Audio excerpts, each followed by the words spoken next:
It's Columbus Day. For some, it's a day off and a parade. For others, it's a highly offensive day. Let's get both sides tonight. Joining us is Dominic Candeloro. He is the author of a new book called Italian Women in Chicago and the former executive director of the American Italian Historical Association of Chicago. And via Skype tonight, Jim Wall, author of Agnosticism, the Battle Against Shameless Ignorance. You can also read his blog at chicagonow.com. Let's begin with you, Dominic, tonight. You say the allegations that Columbus massacred people were well known, but his behavior has to be viewed within a historical context. Explain that. Yeah, for most of American history, Columbus has been a fantastic hero. After all, he was involved in an event that changed the world, I think, as much as any other thing I can think of that changed in history that changed the world, doubling the size of the known world and creating trade routes and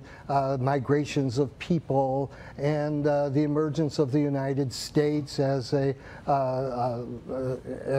unique democratic power. And so it was really a big event. So Columbus was very much praised in our literature.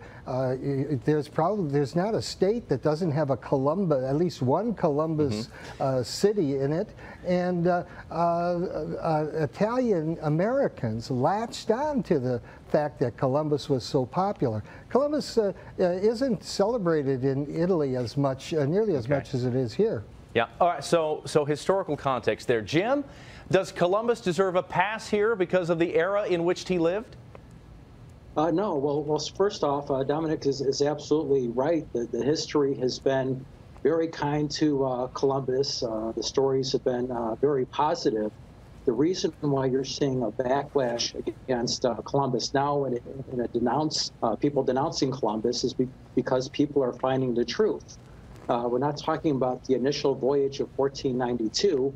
We're talking about 1493, where he returned to a people who he admittedly said were generous, kind people with over 1,000 armed soldiers, vicious attack dogs, crossbows, and cannons, and brutally mutilated these people. We're talking about steel and vicious attack dogs against naked defenseless. Well, you can't read history backwards. You can't apply all of our standards of today to any of the people of the past. I disagree. Throughout history, even in the worst Thomas times, Jefferson held slaves, and so did Washington, and Benjamin Franklin had his. Far beyond simply owning slaves. We're talking about cutting off the hands of natives who didn't bring enough gold to their captors. We're talking about rape. We're talking about sex trafficking, including the trafficking of 9- and 10-year-old girls. Jim, let me ask you real quick. So does Columbus deserve a holiday?